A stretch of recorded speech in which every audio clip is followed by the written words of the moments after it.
अच्छा बेटा अब्दुल मुसव्विर, आप क्लास ज्वाइन नहीं कर सके तो इसलिए मैं आपको रिकॉर्डिंग करके भेज रहा हूँ। ये क्वेश्चन बेटा पूछा उसी पेपर में से। इस पेपर के अंदर बेटा क्वेश्चन ये है कि जब ये पर्सन आइस की लेयर के ऊपर लेटा हुआ है तो उसके लिए फुटबॉल तक जाना सेफर है। रीजन क्या है? तो रीजन बेटा मैंने यूं समझाई कि प्रेशर होता है फोर्स पर यूनिट एरिया। जब ये बंदा आइस लेयर पे लेटा हुआ है तो इसका area in contact with ice layer बहुत ज्यादा है। जब area in contact with ice layer ज्यादा है तो प्रेशर कम हो गया। जब प्रेशर कम हो गया तो आइस की लेयर टूटेगी नहीं और ये सेफ है। लेकिन अगर ये वॉक करके जाए तो वॉक करने में इसके जो फुट होंगे ना, only foot area will be in contact with the ice layer. तो बेटा जो प्रेशर होगा ना, वो pressure area in contact with ice बहुत कम हो जाएगा। तो प्रेशर बेटा बहुत ज्यादा हो जाएगा। तो जब वो वॉक करके जाएगा तो वो ज्यादा प्रेशर एक्सर्ट करेगा। जब आइस पे प्रेशर एक्सर्ट ज्यादा करेगा तो आइस लेयर ब्रेक हो सकती है। और जब आइस लेयर ब्रेक होगी तो बंदा जाहिर सी बात है बर्फ के अंदर डूब के मर सकता है। तो जनाब कहना ये चाह रहे हैं कि सेफ है लेट के जाना। तो सेफ क्यों है? क्योंकि जब वो लेट के जाएगा तो एरिया इन कांटेक्ट ज्यादा, less pressure, so it is safe method. अच्छा जी, उसके बाद सेकंड पार्ट में आ जाए। सेकंड पार्ट बेटा ये है कि ये आइस की लेयर है। इस आइस की लेयर के नीचे हमें पानी नजर आ रहा है। ये जो पानी है, पानी लिक्विड है। तो पानी का प्रेशर, लिक्विड का प्रेशर होता है raw ji H, density of water, gravity, depth. Solve करोगे प्रेशर आ जाएगा, मैं कैलकुलेटर नहीं चला रहा। अच्छा दूसरा प्रेशर बेटा, सर दूसरा प्रेशर आइस का है। This is ice layer. इस आइस का वेट फोर्स का काम कर रहा है। सर वेट होता है एम जी। M G. तो आइस का मास 690, जी होता है बेटा 10 M G. Area, area of pond is 5 metre square. ठीक है जनाब। तो आप ये वाला प्रेशर निकालोगे, इस प्रेशर को मैं बोल देता हूँ P1। ये वाला प्रेशर निकालोगे P2। और दोनों को प्लस करोगे, जब भी उसने 4 मार्क का क्वेश्चन रखा है, दोनों को प्लस करोगे तो it will be total pressure. तो टोटल प्रेशर बेटा इस तरह से कैलकुलेट हो सकेगा। जी बेटा नेक्स्ट क्वेश्चन बोलिए बेटा सानी।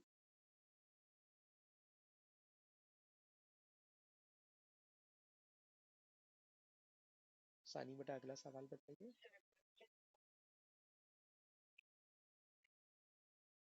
क्वेश्चन नंबर 5, 5 का ए का थर्ड।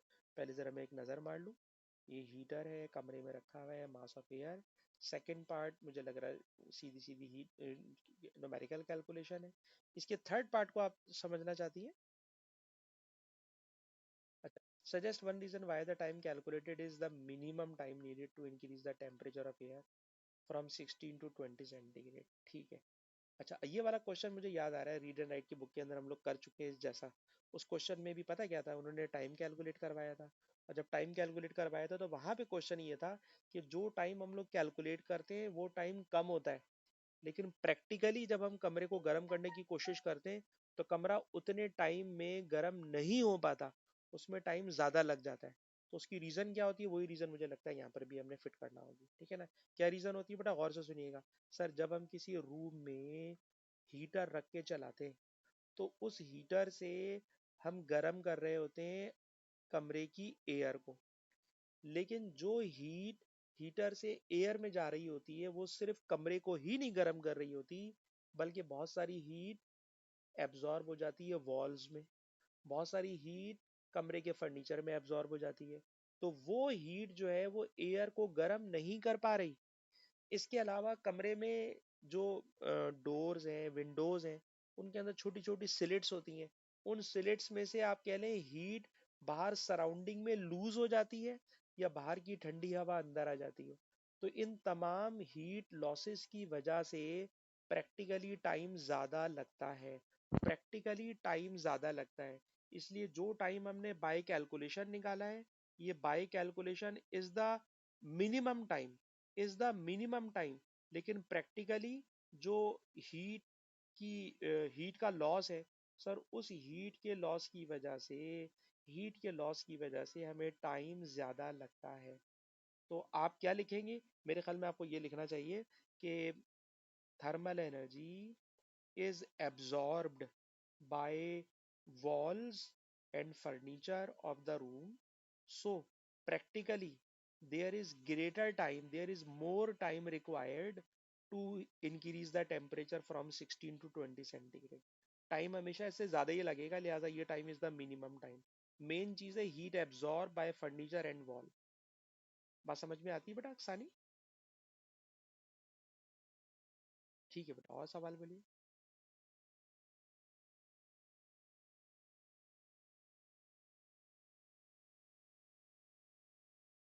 और वो जो मैंने कहा था ना ठंडी हवा बाहर से अंदर आ जाएगी, वो वाली बात भी आप लिख सकती हैं कि हीट लॉस हो जाएगी सराउंडिंग में.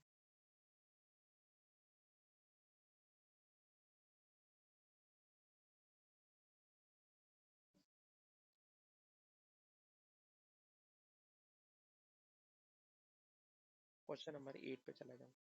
अच्छा बेटा सुमाना, आपके भी सवाल लूंगा मैं, ठीक है. Question number 8. क्वेश्चन नंबर 8 ये रहा. क्वेश्चन नंबर 8, 8 का सी. भाई जबरदस्त सवाल लग रहा है, डायोड भी आ गया इसके अंदर तो. अच्छा जी, क्वेश्चन क्या है जी? क्वेश्चन में ये कह रहे हैं, पूरा सवाल करा दो बेटा. अच्छा जी, पूरा हम क्वेश्चन कर लेते हैं. क्वेश्चन नंबर 8 का सी वाला पूरा कर लेते हैं. 8 का सी जनाब ये है कि तीन सेल्स लगे हुए हैं, ठीक है, और तीन सेल लगे हुए हैं, और the reading on the volt meter is 6 volt. ठीक है.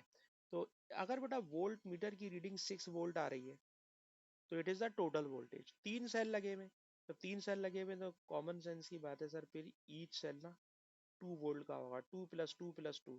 अच्छा वो यही पूछ रहे हैं, एक सेल की ईएमएफ बताएं. सर ईच सेल 2 वोल्ट का होगा जब ये तीन सेल्स का टोटल 6 वोल्ट बन रहा है. Number one. Number two, determine the ratio of PD across R2 to the PD across R3. R2 और R3 के अक्रॉस पीडी का आपको क्या निकालना है? रेशो निकालना है. रेशो निकालना है. अब ये रेशो कैसे निकलेगा? तो सर रेशो निकालने के लिए अगर आप गौर करें, तो ये दो रजिस्टर, अच्छा ये सारे रजिस्टर आइडेंटिकल हैं. यस सर, रजिस्टर्स आइडेंटिकल हैं. अब जब रजिस्टर्स आइडेंटिकल हैं, तो इसके अंदर एक बात आपको पहले सिखाना पड़ेगी, फिर मैं आपको बात वाली पूरी समझा सकूंगा. सुनो बेटा, अगर दो रजिस्टर्स आइडेंटिकल हों और उन रजिस्टर्स को आप पैरेलल में कनेक्ट कर दें, आप देखिए R1 और R2 पैरेलल कनेक्ट हुए हैं, पैरेलल कनेक्ट हुए हैं, तो इन दोनों की जो टोटल रेजिस्टेंस होगी ना, कंबाइंड रेजिस्टेंस, वो हमेशा ईच रेजिस्टेंस की आधी हो जाती है. ईच रेजिस्टेंस की आधी हो जाती है. अभी डायोड को मैंने टोटली इग्नोर किया हुआ है, ठीक है. तो जरा गौर से सुनिएगा. अगर मैं आपसे कहूं कि ये वाला जो रेजिस्टर है, इसकी रेजिस्टेंस R है, और तीनों आइडेंटिकल है, तीनों आइडेंटिकल है, तो अगर तीनों आइडेंटिकल है तो तीनों की रेजिस्टेंस R है. लेकिन इतने पोर्शन की रेजिस्टेंस को बेटा मैंने R/2 क्यों कह दिया? क्योंकि सर ये दोनों पैरेलल लगे हुए हैं. पैरेलल में टोटल रेजिस्टेंस आधी हो जाती है. तो पैरेलल वाले पोर्शन में टोटल रेजिस्टेंस आधी हो गई, और इसके अंदर रेजिस्टेंस पूरी है. Number one. नंबर टू, याद रखिएगा कि जितनी रेजिस्टेंस होती है ना, वोल्टेज की शेयरिंग उतनी ही होती है सीरीज में, क्योंकि ये दोनों सीरीज में लगे हुए हैं. ये दोनों सीरीज में लगे हुए हैं. जब ये दोनों सीरीज में लगे हुए हैं, तो जहां रेजिस्टेंस ज्यादा होगी ना, वहां वोल्टेज ज्यादा आएगा.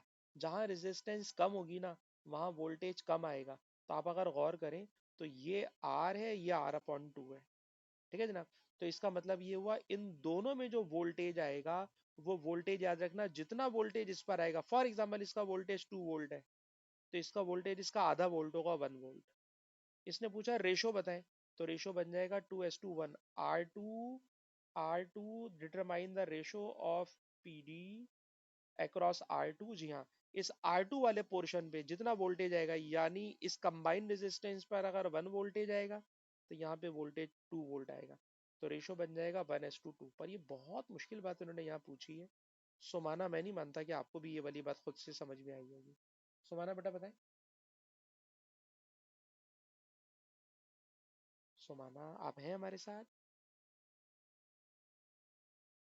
क्या ये वाली बात समझ में आई या नहीं आई? आ गई. सानी, तुम्हें समझ में आई नहीं आई ये वाली बात? दोबारा समझा दूंगा, मुझे कोई मसला नहीं, क्योंकि सवाल है मुश्किल. ये मुझे नहीं लगता IGCS. मैं दोबारा, घबराए नहीं बेटा, मैं नहीं समझ में आया बोलते थे, समझ में नहीं आया. दोबारा सुने. मैंने ये कहा कि देखो बेटा, R1 R2 R3 तीनों बराबर है. तो R1 R2 R3 तीनों बराबर है। जब तीनों बराबर है तो तीनों का मैंने नाम रख लिया R। फॉर एग्जाम्पल मैंने R की वैल्यू रख ली 2 ओम। नंबर जरा समझ में आ जाता है आराम से। R1 R2 R3 तीनों की वैल्यू को मैंने ले लिया 2 ओम। ठीक है। अच्छा अब ये बताओ बेटा, R1 और R2 दोनों पैरेलल है। और मैं आपको क्या सिखा रहा हूँ कि अगर रजिस्टर पैरेलल में कनेक्टेड हो तो उनकी जो टोटल वैल्यू होती है वो आधी हो जाती है। तो R1 और R2 दोनों की वैल्यू 2 ओम है, लेकिन जब ये दोनों पैरेलल में कनेक्ट होंगे तो इन दोनों का टोटल आधा हो जाएगा। आधे का मतलब 1 ओम। और ये अकेला लगा हुआ है इसलिए इट रिमेन 2 ओम। क्या ये वाली बात समझ में आती है? ठीक है ना। R1 R2 पैरेलल है, तो R1 R2 की कंबाइन रेजिस्टेंस आधी हो जाएगी। तो R1 R2 दोनों 2 के बराबर है, तो इन दोनों की कंबाइन रेजिस्टेंस आधी यानी 1 ओम हो जाएगी। ये अकेला लगा हुआ है इसलिए इसकी रेजिस्टेंस ऐसी की ऐसी है। अच्छा, अब इन दोनों में ये वाला वोल्टेज डिवाइड होगा। तो याद रखिएगा वोल्टेज डिपेंड करता है रेजिस्टेंस पर। तो जिसकी रेजिस्टेंस ज्यादा होगी उसको वोल्टेज ज्यादा मिलेगा, जिसकी रेजिस्टेंस कम होगी उसको वोल्टेज कम मिलेगा। फॉर एग्जांपल मैं बोलूं यहाँ का वोल्टेज 3 वोल्ट है, तो 3 वोल्ट में से 2 वोल्ट इसको मिलेगा, 1 वोल्ट इसको मिलेगा। तो कह रहे हैं उस वोल्टेज का रेशो बताएं। तो बेटा मैंने वही वोल्टेज का रेशो बता दी है, R2। सर R2 इसमें खो गई है, तो R2 का वोल्टेज 1 वोल्ट होगा, तो इस R2 का वोल्टेज 2 वोल्ट होगा। तो वोल्टेज का रेशो 1:2 का बन जाएगा। पर ये सवाल ईमानदारी की बात है आईजीसीएसई से बियॉन्ड है, आपके लेवल का सवाल ही नहीं है। चले खैर मैंने एक्सप्लेन कर दिया बेटा, 1:2 के रेशो में होगा। ठीक, रिकॉर्डिंग भी दे रहा हूँ, चाहो तो दोबारा देख लेना। और आगे चले बेटा। अच्छा, उसके बाद कह रहे हैं state and explain the change. अच्छा, all the cells are reversed. सारे सेल्स को रिवर्स कर दिया, सारे सेल्स को रिवर्स कर दिया। State and explain the change in current in R1। R1 में करंट का कितना चेंज आ जाएगा। तो अब जरा एक काम की बात सुनिएगा। काम की बात बेटा ये है कि ये जो डायोड है ना बेटा, डायोड ये डायोड में ये सेल का पॉजिटिव, डायोड का ये पॉजिटिव होता है। डायोड में पॉजिटिव नेगेटिव होता है। ठीक है, डायोड में पॉजिटिव नेगेटिव टर्मिनल होता है। सेल का पॉजिटिव डायोड के पॉजिटिव के साथ कनेक्टेड है ना, तो करंट पास हो जाएगा। आप देख रहे हो सेल का डायोड बैटरी के पॉजिटिव से कनेक्टेड है, करंट पास हो जाएगा। लेकिन अगर वो सेल के टर्मिनल बोल रहा है मैंने उल्टे कर दिए, लिखा है जी रिवर्स कर दिए मैंने। जब रिवर्स कर दिए तो अब इधर माइनस आ गया, इधर प्लस आ गया। अब बताओ डायोड को माइनस प्लस से कनेक्ट करूंगा। सर जैसे ही माइनस प्लस से कनेक्ट करेंगे ना, तो डायोड हो गया रिवर्स। और सर जैसे ही रिवर्स बाइज हो गया, रिवर्स कनेक्शन हो गया, तो इस R1 में से करंट पास नहीं होगा। तो जरा लिख लीजिएगा, नो करंट थ्रू R1। वजह बताइए।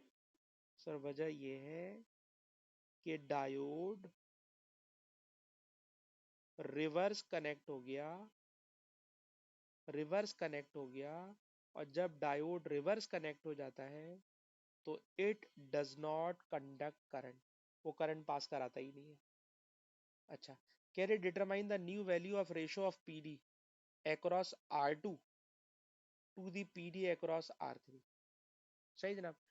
अब पूछ रहे हैं बताइए अब दोनों में वोल्टेज का रेशो अब क्या हो जाएगा। तो गौर से सुनिएगा। सर जब हमने सेल के कनेक्शन उल्टे करे हुए, तो अब समझ लीजिए R1 सर्किट से ही आउट हो गया, क्योंकि इससे करंट पास ही नहीं हो रहा। करंट पास ही नहीं हो रहा सर, जब करंट पास ही नहीं हो रहा तो ये तो सर्किट से हो गया आउट। अब पता है सर्किट में कौन बाकी बचा। सर सर्किट में बाकी बचा सिंपली R2 और R3। और आपको पता है R1 R2 R3 सब बराबर है। सर अब सब बराबर है ना, सब बराबर है, तो इन दोनों में अब वोल्टेज बराबर आएगा। और जब वोल्टेज बराबर आएगा तो वोल्टेज का रेशो होगा 1:1। वोल्टेज का रेशो होगा 1:1। जब डायोड रिवर्स कनेक्ट हो गया तो R1 सर्किट से आउट हो गया। जब R1 सर्किट से आउट हो गया तो R2 और R3 सीरीज में है, दोनों की रेजिस्टेंसेस इक्वल है, इसलिए टोटल वोल्टेज दोनों में आधा आधा डिवाइड हो जाएगा, इसलिए रेशो हो जाएगा 1:1। पर भाई ये सवाल तौबा इस्तगफार हो गया। क्योंकि ये सवाल आपके लेवल का कहीं से भी नहीं है। सानी, अगर आपसे नहीं हुआ ना तो ये सवाल वाकई अजीब सा सवाल था। ठीक है। सुमाना, तुमसे भी नहीं हुआ होगा, मैं नहीं मानता, तुम बोलो सर मैंने कर लिया था। सुमाना बेटा। हाँ। हाँ नहीं, ये वाला सवाल बहुत ही गंदा सवाल था। अच्छा चले सानी, कोई और सवाल बोले बेटा।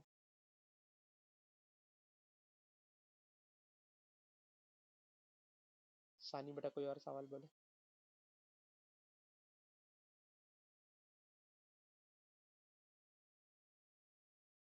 सानी है हमारे साथ।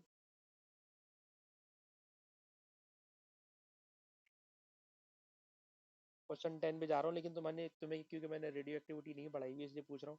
ये वाला सवाल तुमसे आराम से हो जाता है, हाफ लाइफ वाला। रेडियो एक्टिव डिटेक्टर बैकग्राउंड 30 है, और इनिशियल रीडिंग 550 है, हाफ लाइफ इतनी है। हाँ ये तो खैर हो जाएगा, हाफ लाइफ 25 मिनट है, हर 25 मिनट के बाद आपने वो पहले माइनस कर लिया होगा उसको, ठीक है आप कर सकते हैं। क्वेश्चन नंबर 10 पर आ जाए। क्वेश्चन नंबर 10 का कौन सा नंबर बोलिए। बी, 10 का बी, अच्छा जी। कह रहे जनाब, suggest why countries that are significant distant from equator experience significant temperature variation throughout the year। ठीक है। तो ये वाली बात आपको, अगर हमने स्पेस फिजिक्स में ये वाली बात आपको आपने पढ़ी भी हो, कि जो हमारा सूरज है ना बेटा, सॉरी जो हमारी जमीन है, वो जमीन की स्पिन, जो एक्सिस है, एक्सिस ऑफ रोटेशन, वो आपको पता है कि 23.5 डिग्री पे टिल्ट है। और जब वो 23.5 डिग्री पर टिल्ट है, मैं इसको यूं बना दूं तो शायद अच्छा समझा सकूं, कि ये हमारी अर्थ की ऑर्बिटल मोशन है। इस ऑर्बिटल मोशन में फॉर एग्जांपल ये हमारी ज़मीन है, ये ज़मीन है, और इस ज़मीन की जो एक्सिस है जिसके अराउंड वो घूमती है, वो एक्सिस यू क्रॉस में है, थोड़ी सी क्रॉस में, ठीक है। और ये इक्वेटर है। और फॉर एग्जांपल इस वक्त हम जो है, जो हमारा सूरज है, वो फॉर एग्जांपल सूरज को हमने यहाँ पे रख लिया, ऑल दो कि सूरज सेंटर पे नहीं है, खैर सूरज को हमने यहाँ पे ले लिया। अब जब सूरज बेटा यहाँ पर है, सूरज यहाँ पर है, तो गौर कीजिएगा इसने क्या कहा, इक्वेटर से डिस्टेंट कंट्री है। तो फॉर एग्जांपल वो यहाँ पर है, वो यहाँ पर है। अब जब वो यहाँ पर है, तो आपसे मैं क्या कहना चाह रहा हूँ, ये एक्सिस है, क्योंकि जो अर्थ है वो थोड़ी सी टिल्ट है। और जब अर्थ टिल्ट है, तो जाहिर सी बात है कि जो सूरज की लाइट, सूरज की हीट, ठीक है जनाब, इसके ऊपर इंसिडेंट हो रही होगी इस टाइम के ऊपर। ये सर्दियां चल रही हैं इस वक्त, जनवरी का मंथ चल रहा है, तो हम लोग भी जो है नॉर्थ हेमीस्फेयर में रहते हैं। और इस नॉर्थ हेमीस्फेयर में आपको पता है कि इस टाइम के ऊपर जनाब क्या हो रहा होता है, कि जो सूरज की जो लाइट होती है, सूरज की जो धूप होती है, वो इतनी अच्छी इंसिडेंट नहीं हो रही होती, कम टाइम पर इंसिडेंट होती है, as compare to south hemisphere. ठीक। या अगर बेटा सानी इस सवाल को यहाँ रोको, और मैं तुम्हें ना अर्थ की एक अभी वीडियो दिखाता हूँ, एनिमेशन। वो एनिमेशन जब तक मैं नहीं दिखाऊंगा, क्योंकि मैंने तुम्हें स्पेस फिजिक्स मैंने नहीं पढ़ाई हुई, तो इसलिए मैं अभी इस वाले आंसर को अभी तुम्हारे साथ डिस्कस नहीं कर रहा। पहले मैं अभी तुम्हें स्पेस फिजिक्स पढ़ी हुई है, फिर तो तुम्हें और तुम्हारी जहन में है कि जो हमारी अर्थ है वो जमीन से सूरज के साथ थोड़ी सी टिल्ट हुई भी है। ठीक है। और जब ऐसा है तो बेटा जरा इसका आंसर, अब आपको ये वाली बात समझ में आ रही है कि थ्रू आउट द एयर जो रेज सूरज से आ रही होती हैं, वो उनका जो एंगल होता है थ्रू आउट द एयर, वो डिफरेंट होता रहता है, पूरे साल उनका एंगल डिफरेंट होता रहता है उन तमाम कंट्रीज पर जो इक्वेटर से दूर है। इक्वेटर से दूर का मतलब भले से वो नॉर्थ हेमीस्फेयर पर हो और भले से वो साउथ हेमीस्फेयर पर हो, तो उनकी उनका जो जो एंगल है वो थ्रू आउट द एयर सूरज के साथ डिफरेंट होता रहता है। इसलिए जो रेज सूरज से इन कंट्रीज के ऊपर इंसिडेंट हो रही होती हैं, उनके एंगल में डिफरेंस आता रहता है थ्रू आउट द एयर। इस वजह से इस वजह से ये कह रहे हैं जनाब कि वहां पर हमें temperature through out the air, हमें वेरिएशन सिग्निफिकेंट मिलती है, सिग्निफिकेंट वेरिएशन मिलती है। गर्मियों में बहुत ज़्यादा गर्मी मिलती है और सर्दियों में बहुत ज़्यादा सर्दी मिलती है। बात समझ में आती है बेटा ये वाली? नहीं समझ में आती? चलो जी, मैं इसको ज़रा लिख लूँ फिर मैं आपको ये वाली बात बताता हूँ, लिखिएगा। rays coming from the sun strike on these countries at different angle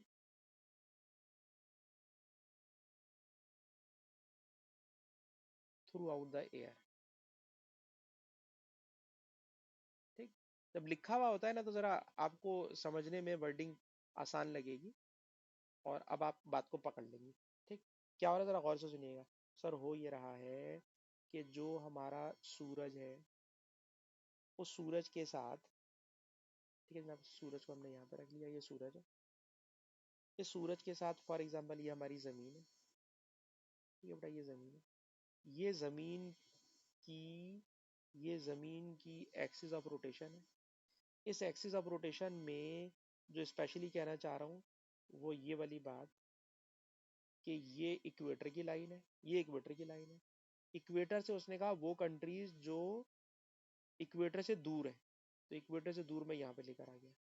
ठीक है, जब मैं इक्वेटर से दूर बेटा यहाँ पे लेकर आ गया तो अब आप मुझे बताइए कि सूरज की जो लाइट इस पे पड़ेगी और सूरज की लाइट जो इस पर पड़ेगी उसका एंगल जो यहाँ पर होगा, एंगल, और जब यही चीज यहाँ पर आ जाएगी, यानी यही चीज का मतलब जो हमारी जमीन है, जमीन यहाँ पर आ जाएगी, और सर जब जमीन यहाँ पर होगी तो अब आप देखिएगा जो नॉर्थ हेमिस्फेयर है सर, वो नॉर्थ हेमिस्फेयर सूरज के करीब हो गया और ये साउथ हेमिस्फेयर जमीन से दूर हो गया।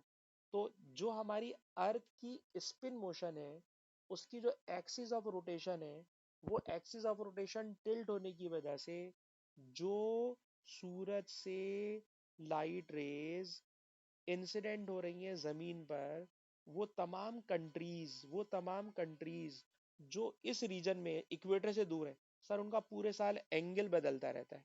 अब वो जो बड़ा एंगल बदल रहा होता है उस बदलते हुए एंगल को 3D जब तक एनिमेशन चलती भी ना दिखाऊं ना, रुकी हुई तस्वीर में, मुझे नहीं लगता कि मैं पकड़ा पा रहा हूँ आपको, लेकिन फिर भी कोशिश कीजिए कि जमीन का वो पोर्शन, जमीन के वो कंट्रीज जो इक्वेटर से दूर है, उनका angle throughout the air सूरज से आने वाली रेस के साथ एंगल चेंज होता रहता है, और एंगल चेंज होने की वजह से वहां पर टेम्परेचर की वेरिएशन पूरे साल मिलती है, टेम्परेचर की वेरिएशन पूरे साल मिलती है।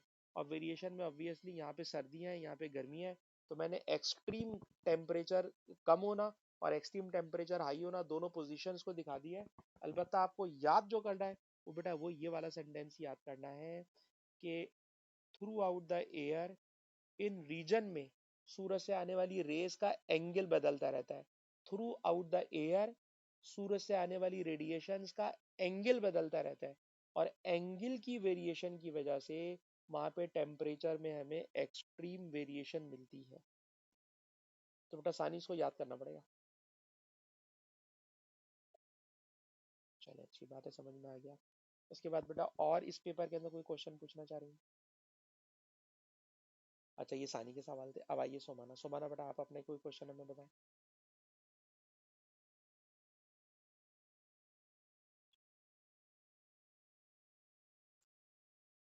हाँ बेटा सोमाना कोई सवाल निकालें आप।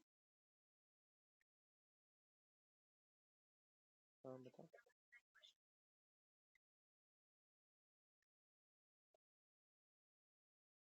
हाँ सही सही, नहीं ये वाला सवाल भी वाकई थोड़ा मुश्किल था, और इलेक्ट्रिसिटी वाला तो था ही मुश्किल, इसमें तो कोई शक है ही नहीं। ठीक है, अच्छा तो अब मैं इसकी रिकॉर्डिंग को स्टॉप कर दूं अब्दुल मुसव्विर के लिए, या कोई और सवाल पूछना चाह रहे हैं? ठीक है, ये मैंने रिकॉर्डिंग को बेटा कर दिया।